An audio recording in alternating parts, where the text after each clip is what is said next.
ಯೆಶಾಯ 51ನೇ ಅಧ್ಯಾಯ ವಚನ 14-15. ಸೆರೆಯಲ್ಲಿ ಕುಗ್ಗಿರುವವನು ಸಾಯನು, ಪಾತಾಳಕ್ಕೆ ಇಳಿಯನು, ಬೇಗನೆ ಬಿಡುಗಡೆಯಾಗುವನು, ಅವನಿಗೆ ಅನ್ನದ ಕೊರತೆಯೇ ಇರದು. ಅಲೆಗಳು ಬೋರ್ಗರೆಯುವಷ್ಟು ಸಮುದ್ರವನ್ನು ರೇಗಿಸುವ ನಿನ್ನ ದೇವರಾದ ಯೆಹೋವನು ನಾನೇ, ಸೇನಾಧೀಶ್ವರನಾದ ಯೆಹೋವನೆಂಬುದೇ ನನ್ನ ನಾಮಧೇಯ.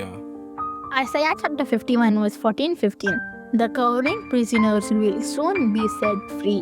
They will not die in their dungeon, nor will they lack bread.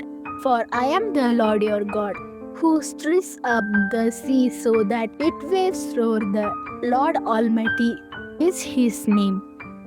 यशाया अध्याय 51 वचन 14 और 15। बंदी शीघ्र ही स्वतंत्र किया जाएगा, वह गड्ढे में न मरेगा और न उसे रोटी की कमी होगी।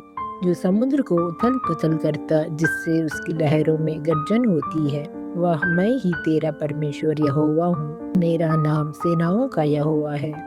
ஏசாயா 51ஆம் அதிகாரம் 14-15 வசனம். சிறைப்பட்டு போனவன் தீவிரமாய் விடுதலையாவான், அவன் கிடங்கிலே சாவதும் இல்லை, அவனுடைய அப்பம் குறைவுபடுவதும் இல்லை. உன் தேவனாயிருக்கிற கர்த்தர் நானே, அலைகள் கொந்தளிக்கத்தக்கதாய் சமுத்திரத்தை குலுக்குகிற சேனைகளின் கர்த்தர் என்கிற நாமம் உள்ளவர்.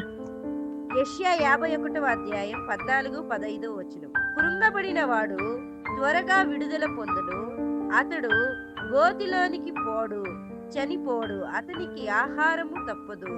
నేను నీ దేవుడనైన యెహోవాను. సముద్రము యొక్క కెరటాలు ఘోషించినట్లు దాన్ని రేపువాడను నేనే. సైన్యములకు అధిపతియగు యెహోవా అని ఆయనకు పేరు.